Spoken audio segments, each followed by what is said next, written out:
হরে কৃষ্ণ। তো অনেক ভক্ত আমাকে রিকোয়েস্ট করেছে যে ওইটা হচ্ছে বৈষ্ণবাচারী শুদ্ধাচার্যের পার্ট 2 ভিডিও। তা বৈষ্ণবগণরা আমাকে আদেশ করেছে, আর কিছু কিছু ভক্তগণ আরও কিছু জিজ্ঞাসা করেছে। তা ভালো, ভিডিও থাকলে যদি কেউ শোনে তাহলে ব্যাপারটা হবে কি, এটা বলতে পারবে না প্রভু আমি শুনিনি, এটা জানি না আমি, এটা তাই বলে দেওয়াটা ভালো। বিশেষ করে শুদ্ধাচার বিচার,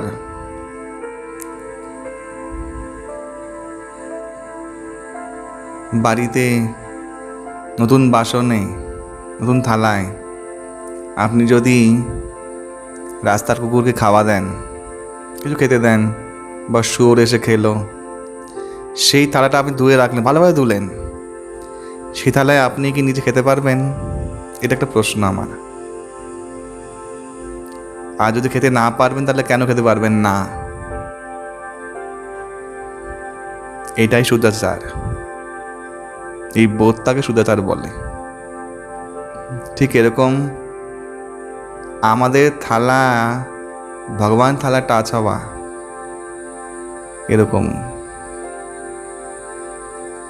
দেবলোকে মনুষ্য মানের গালাগালি, কুকুরের মাঝে, এখানে কুকুর বলে, কুকুর এই কুকুর, ঠিক কিভাবে আমাদের যে থালায় আমরা খাই, স্পর্শ করি, লালা পড়ে, সেই থালাকে আমরা স্পর্শ করাতে পারি ভগবানের ভোগ থালার, ভগবানের যে থালা বাসন ইউজ হয়।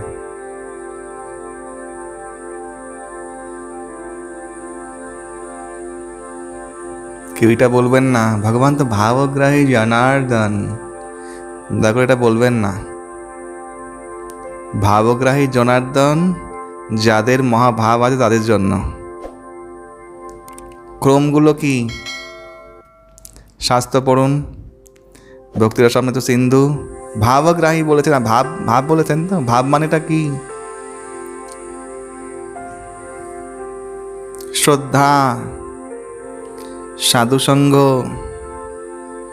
ভজন ক্রিয়া, অনর্থ নিবৃত্তি, নিষ্ঠা, রুচি, আসক্তি, ভাব, প্রেম। ভাব হচ্ছে ওই অবস্থা যার কিছুদিন পরে প্রেম, ভগবত প্রেম প্রাপ্তি হবে, ওই ভাবগ্রাহী জনার্দন।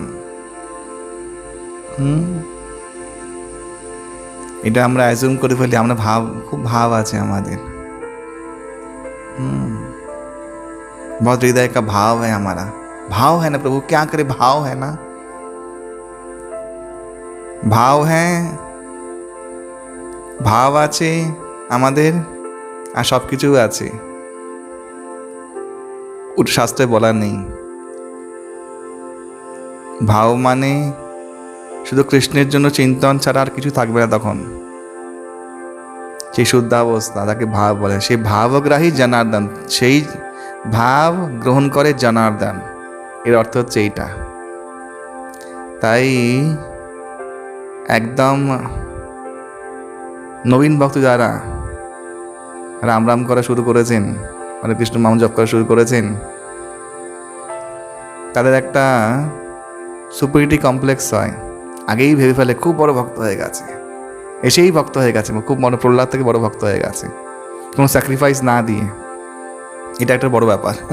কিছুই করিনি এখন পর্যন্ত, না গুরুদেবের জন্য, না প্রভুপাদের জন্য, না ইস্কনের জন্য, না কারোর জন্য, সে বড় ভক্ত হয়ে গেছে। ওই ভাব আর বেশি দেখিও না।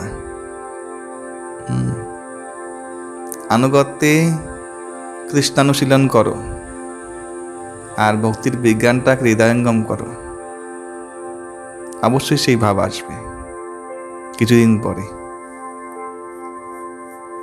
সময় সাপেক্ষ। ক্ষিপ্রম ভবতি ধর্মাত্মা, গীতায় বলছে, ধীরে ধীরে ধর্মাত্মা পরিণত হবে।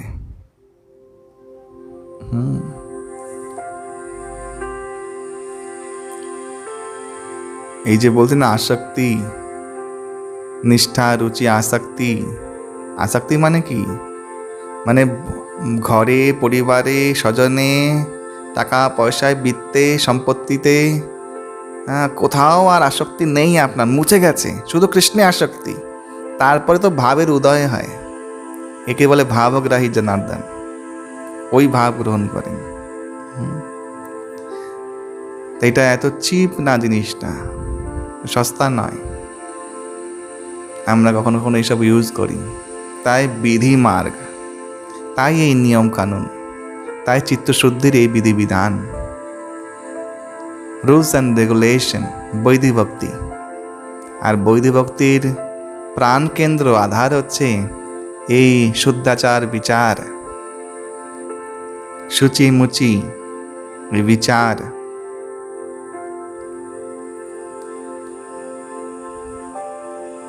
কিছু আমি পার্ট 1-এ বলেছি, kitchen culture, toilet culture, bed culture, আর কিছু যেগুলো অ্যাড করার খুব প্রয়োজন সেটা বলতে চাচ্ছি আমি। ক্ষৌর কর্ম একটা বিশেষ জিনিস, চুল কাটা, দাড়ি কাটা, নাকের চুল কাটা, আন্ডার আর্মস, বগলের চুল কাটা,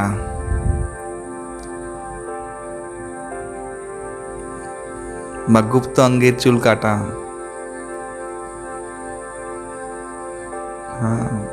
নখ কাটা, এই সব কিছু বাথরুমে হবে।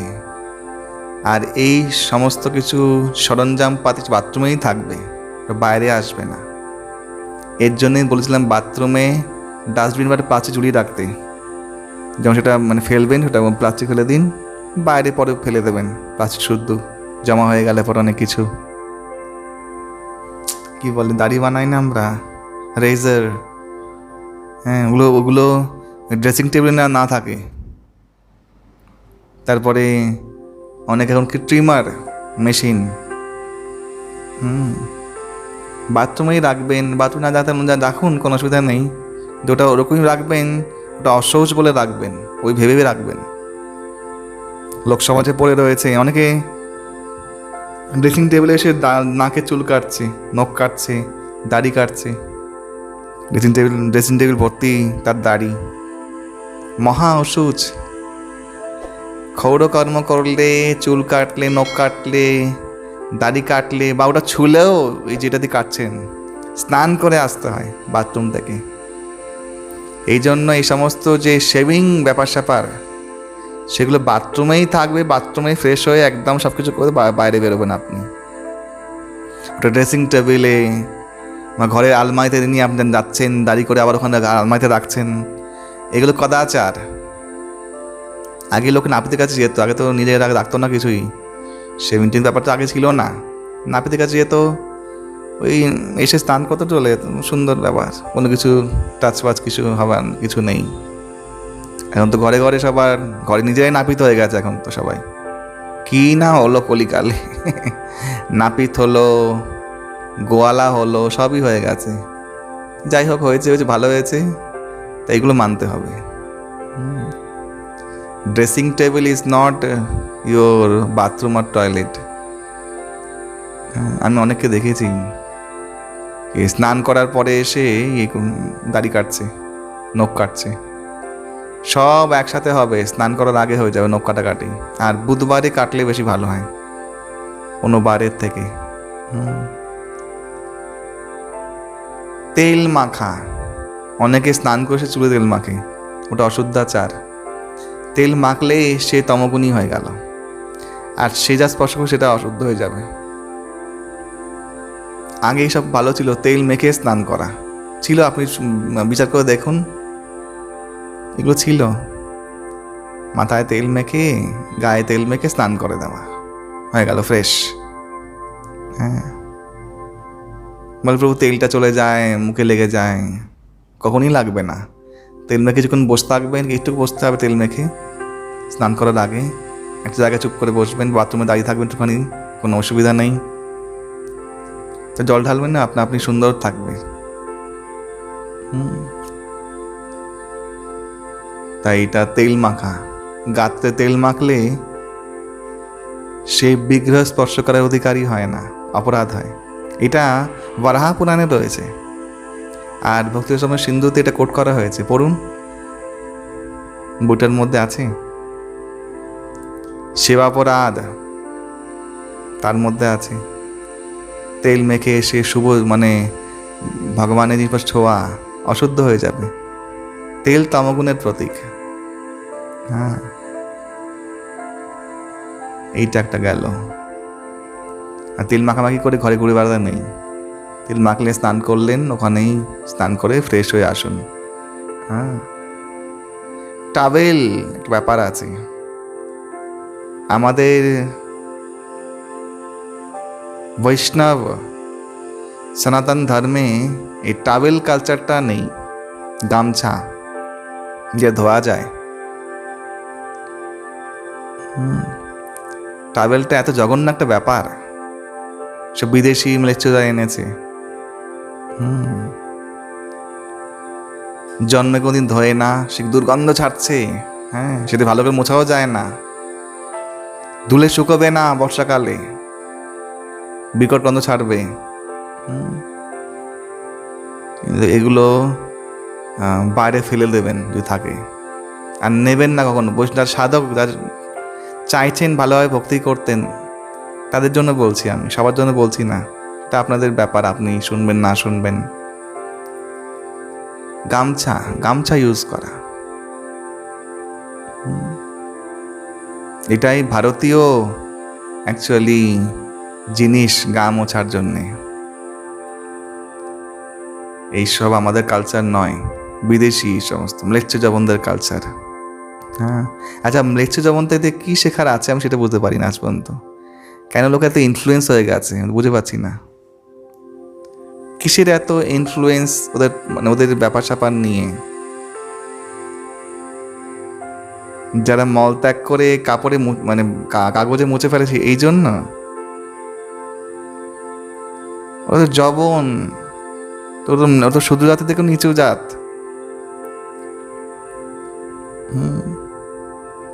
ওদের কাছ থেকে কি শেখার আছে? তাই এইগুলো একদম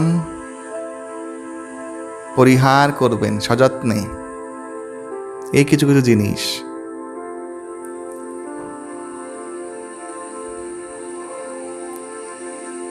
তুলসীকে মোজা পরে প্রদক্ষিণা করা, মোজা ইকুয়ালি নোংরা জুতোর মতো।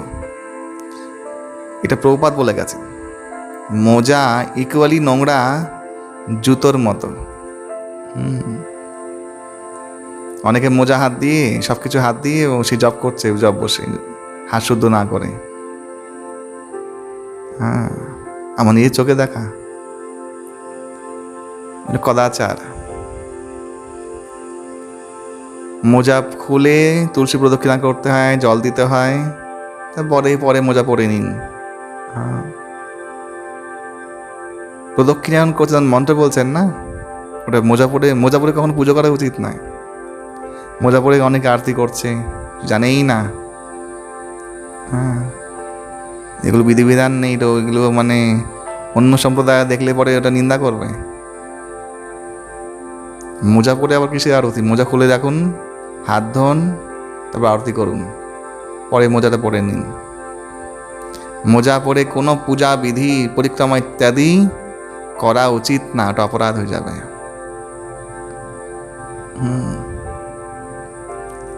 এই একটা ব্যাপার।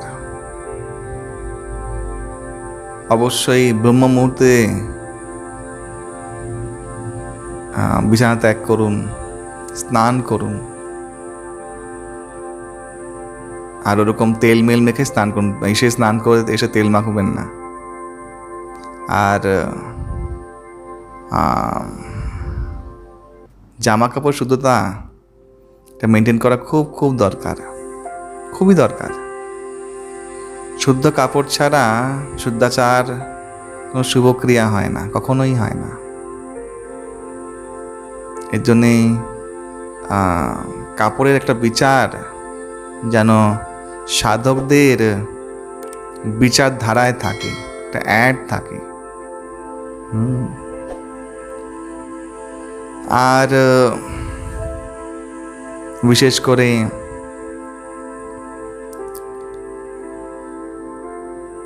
যখনই কোনো অশুদ্ধ জিনিস স্পর্শ করছেন হাত ধোবেন অবশ্যই। অলরেডি এখন সবাই বলে না স্যানিটাইজ করো স্যানিটাইজ করো, এটা আগে থেকেই ছিল। হাত ধোবেন। বাইরে কোত্থেকে এসেন, কোথাও ঘুরতে গেলেন কোথাও বা মন্দিরে, সবার সঙ্গে স্পর্শ হয় না, সে কাপড়গুলো ইমিডিয়েটলি এসে ধুয়ে দেবেন। স্নান করতে পারলে খুব ভালো, নাহলে হাত পাক মুখ ধুয়ে নেবেন। এগুলো খুব খুব দরকার, হ্যাঁ খুব দরকার। অনেকে পুরুষদের জন্য বলছি, মূত্র ত্যাগ করে মূত্রদ্বারকে শোধন করে না।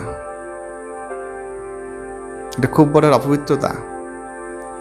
হাত পা ধোয়া তো একদমই উচিত, কুলকুচি করা উচিত। মূত্রদ্বারকে ভালো করে শোধন করতে জল দিয়ে ধোয়া উচিত। ইভেন মুসলিমরাও ওটা কি ক্রিয়া করে, একটা ইট না পাথর নিয়ে না মাটি নিয়ে, শুনেছি আমি এটা। হ্যাঁ, তমগুণ শরীরে আশ্রয় করলে ওই তমগুণ বিচার থেকে কখনোই মুক্তি পাবেন না। কাম বাসনা, হ্যাঁ, তারপরে চঞ্চল মন, ওই দেহে অশুদ্ধি রয়েছে। তাই এটা সবসময় মূত্রদ্বার শোধন করা উচিত জল দিয়ে। আর প্রসাদ নিয়ে আমাকে বলতে বলেছে একজন, তাই বলছি। দেখুন, যা নবীন ভক্ত, অনেকে ভক্ত হয় প্রসাদ পেয়ে, প্রসাদের লোভে ভক্ত হয় অনেকে। এটা খুব ভালো, কোন ব্যাপার না। প্রসাদ খাওয়াটা তো ভালোই, ভগবানের মহাপ্রসাদ, যে ভগবানকে অর্পণ হয় সবই মহাপ্রসাদ। অ্যাকচুয়ালি মহাপ্রসাদের প্রসাদ বলে কোনো পার্থক্য নেই। যা ভগবানের আলেখ্যেও হলো, ভগবানের বিগ্রহ তো একই ব্যাপার, কোনো ভেদাভেদ নেই, সবই মহাপ্রসাদ। সেই মহাপ্রসাদকে আস্বাদন করা উচিত, তাকে সম্মান জানিয়ে আস্বাদন করা উচিত। কিন্তু যারা অনেক ধরে ভক্তি করছেন,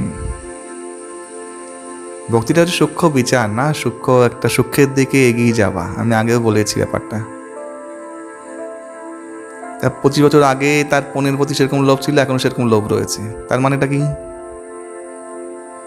পনির দেখলে পাগল হয়ে যাচ্ছে সে। হ্যাঁ, বা কিছু বিশেষ আইটেম হয়েছে, চিন্ময় বড়ি, পাগল হয়ে যাচ্ছে সে। এত বছর আগেও যেরকম ছিল এখনও সেরকম রয়েছে। এর মানেটা কি? দেখবেন অনেকে, আমি দেখেছি, মন্দিরে ছিলাম তো, 56 ভোগ লাগতো। ভগবান 56 তো বেশি, অনেক ভোগ লাগতো, 200-300 ভোগ লাগতো। কিছু কিছু ভক্ত পাগল হয়ে কোনটা নেবে পাগল হয়ে যাচ্ছে, অধীর হয়ে যাচ্ছে। হ্যাঁ, কোন মিষ্টি নেবে কি কেউ লুকিয়ে রাখছে ভগবানের বিগ্রহের পিছনে। হ্যাঁ, এইসবও দেখেছি আমি। সীতারাম লক্ষণ, মা সীতা শাড়ির পিছনে লুকিয়ে রেখেছে কাজু বরফি পরে নেবে। তো এইসব যে হাপাইত্তা পানা এতদিন ভক্ত হওয়ার পর, এটা কেন? কেন আপনার শুধু অল্প একটু শাক, একটু ডাল রাইস পেয়ে তুষ্ট হচ্ছেন না কেন? এখনো এত খাবার, এত কিসের ইচ্ছা? এটা নিজেকে প্রশ্ন করবেন, যারা বরিষ্ঠ তাদেরকে বলছি। নবীন ভক্তরা করবে, ঠিক আছে, তাদের তো খাবারই বয়স, ঠিক আছে। যারা পুরনো ভক্ত হয়ে গেছে, তারা এত মৃত আহার, মৃত ভোগ ভগবান বলেছেন গীতাতে।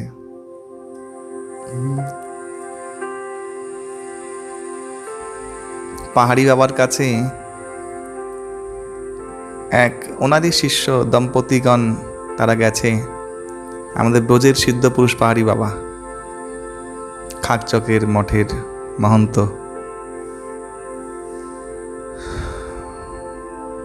তা বহু সিনিয়র ডিভোটি, তাদের শিষ্য, ভালো ভজন সাধন মানে প্র্যাকটিসটা ভালো করে। দুজনেই গোপনীয়ভাবে গুরুদেবকে বলেছে, দম্পতি, যে কাম বাসনা যায় না কেন? এত জপ করছি, এত কিছু করছি, কি ব্যাপার?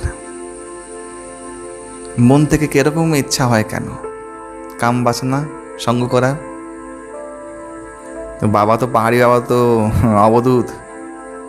তিনি এক জায়গায় একটা আটা ছিল, আটাটাকে উঠিয়ে এমনি দেখালেন, দেখি আটা ফেলে দিলেন। তার একজন সেবক ছিল, সে বলছে, গুরুদেব ইঙ্গিত করলেন, সংকেত দিলেন, যতদিন অন্ন খাবেন ততদিন যাবে না। নানা রকম উপাদেয় প্রসাদ খাচ্ছেন তো, ঘি, জলেবি, হ্যাঁ সব চলছে, পিজা, পাস্তা, ততদিন এইসব থাকবে।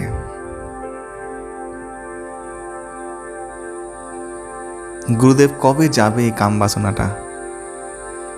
এক জায়গায় ছাই ছিল, ছাইটা এমনি করলেন, ফেলে দিলেন। এবং সেই সেবকটা বলছে কি, এই যে দেহটা যতক্ষণ ছাই হয়ে যাবে তখন যাবে। তার মানেটা কি? যে মরে গিয়ে যখন পুড়ে ছাই হয়ে যাবেন আপনি, তারপরে এটা যাবে। এর জন্যেই জগদানন্দ পণ্ডিত বলে গেছেন, ভালো না খাইবে আর ভালো না পড়িবে। প্রসাদও এক সময় পরে সূক্ষ্ম তাতে চলে যাওয়া উচিত।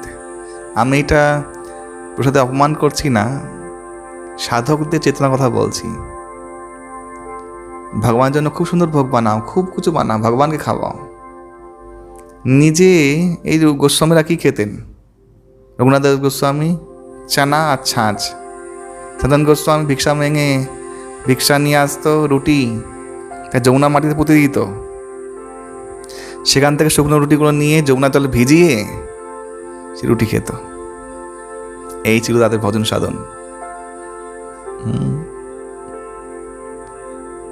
ভগবানের জন্য ভোগ্য প্রসাদ পাওয়া উচিত। তিনকা নিলাম, ঠিক আছে, তারপর নিয়ে ডাল ভাত শাক, ঠিক আছে, ওটাতেই তৃপ্ত থাকো। সব ভক্তদেরকে বলি এগুলো বিচার করবেন। অত্যাধিক তেল মশলা যুক্ত, অত্যাধিক রজগুণী তমগুণী, এগুলো পরিহার করা এক সময়ের পরে উচিত। ঠিক আছে, যারা নবীন তারা খাবেন, তারা তো প্রসাদ পেয়ে আরও আকর্ষিত হবে, ঠিক আছে। যারা পুরানো ভক্ত তাদের জন্য বলছি, এখন ওই পনিরের ঢাকনা খুললেই ছুটবেন, এসব আর এখন আর মানায় না। এত এত খাওয়া, হ্যাঁ, আমি দেখেছি অনেক ভক্ত আছে 9টার সময় এতটা খেলো, দুপুরেও এতটা খেলো, রাত্রেবেলা এতটাও খেলো। হ্যাঁ, সে হয়তো খেতে ভালোবাসে বা তার শরীরে ক্যাপাসিটি আছে, কিন্তু সে যে সাধন মতন করবে কীভাবে রে ভাই? এই সাথে এত খেলে 20 টাকা রসগোল্লা পান্তুয়া খেলে কী কে ভজন করবে? কী করে করবে আমাকে সেটা বলুন। খাবার লিমিট আছে, ঠিক আছে, তোমার মিষ্টি খেতে ভালো, একটা মিষ্টি খেলে ঠিক আছে, 20 টাকা করে খেয়ে নিলে ভজন সাধন হবে না। সিরিয়াস হয়ে যান। ভগবান সব রসের স্বামী, সব আস্বাদন ভগবানের প্রেমের আস্বাদনে সব হয়ে যাবে। বিশ্বাস রাখুন, আগে বাড়ুন ভক্তিতে, সূক্ষ্মাতি সূক্ষ্ম উপলব্ধিগুলোকে প্রাপ্ত করুন, আগে যান। অনেকে সব একাদশী কনসিয়াসনেস, একাদশীতে এসছে কি খাবে সেদিনকে সেটা নিয়েই ভাবনা চিন্তা, কি করলে ভালো হয়, কি করলে ভালো হয়। একদিন না খেলেই তো ভালো হয়, বা ফল। উপবাসটা কি? উপবাস ভগবানের সমীপে নিবাস করা, ভগবানের কথা সঙ্গ করা, শ্রবণ করা, বেশি সময় চিন্তন ভগবত চিন্তনে থাকা, এটা মেন বিষয়। সেখানে চিন্তন হচ্ছে কি না কি খাবে, বিকেলে কি খাবো। তাই এই সমস্ত কিছু থেকে উপরে যেতে হবে। আমি আমার জন্য এটা উপলব্ধি, আমি নিজেও উপলব্ধি করছি, আমিও চেঞ্জ করছি নিজেকে। আমি যেগুলো বলেছি সবাইকে, এগুলো আমি নিজে পালন করি, তার জন্যই বলেছি, নাহলে আমি বলতাম না। আমার এই সাহসটা হতো না বৈষ্ণবদেরকে বা সমস্ত লোকদেরকে এটা বলার। আমি করেছি। আমি অতি সাধারণ একটা তুচ্ছ ব্যক্তি, আমার মতো থার্ড ক্লাস ব্যক্তি কেউ নেই, সে যদি করতে পারে সবাই করতে পারে, আমি এটাই ভাবি। আমি যদি করতে পারি সবাই করতে পারে না, আমার থেকে তুচ্ছ বুদ্ধিমান মানে মূর্খ ব্যক্তি তো কেউ নেই। আমার প্রতি ঢুকে গেছে, তার মানে আপনারা তো ভালো ভক্ত, আপনারা তো আরও বেশি বুদ্ধিমান, আপনাদের বুদ্ধিতে কেন ঢুকবে না? এইটা আমার দৃষ্টিকোণ। যাই হোক, এই কিছু কিছু জিনিস সাধনা করবেন, ভগবানকে সাধবেন, ভগবানকে ডাকবেন হৃদয় থেকে। তার জন্য এই সমস্ত দেখুন, যতক্ষণ থাকবে অন্য আশ্রয় ততক্ষণ এখানে পূর্ণাশ্রয় হবে না, এটা মনে রাখবেন। সেটা খাবারই হোক, পড়ারই হোক, থাকারই হোক, অন্য আশ্রয় থাকলে এই আশ্রয়টা পুরোপুরো হবে না। যখন আমরা হাঁটি, একটা পা ফেলি, তার উপরে পুরো ভরসা করি, তারপর একটা পা তুলি, তাই না? প্রসেস এটা। ঠিক সেরকম ভক্তিমার্গে ভগবানের সম্পূর্ণ আশ্রয়ের উপর ভর করে এই আশ্রয়গুলোকে উখড়ে ফেলতে হবে, আর এই আশ্রয়ে অধীনস্থ হতে হবে। এতটাই করতে হবে। তা আমি তো আপনাদের জন্য প্রার্থনা করি, আপনারা আমার জন্য প্রার্থনা করুন। আমি যেগুলো বলছি সেগুলো আমি সারা জীবন যেন পালন করতে পারি। আর আপনার যদি কিছু ভালো হয় যা আমি করছি প্র্যাকটিক্যালি, যদি আপনাদের ভক্তিপথে আপনারা এগোন, তাহলে আমার থেকে বেশি খুশি কেউ হবে না। আমি আপনাদের চরণে প্রণাম করে এটা বলছি, সত্যি কথা, আমার থেকে খুশি কেউ হবে না। হরে কৃষ্ণ। বৈষ্ণব দাসানু দাস, সুন্দর গোবিন্দ দাস কে আপনারা অবশ্যই আশীর্বাদ করবেন। হরে কৃষ্ণ।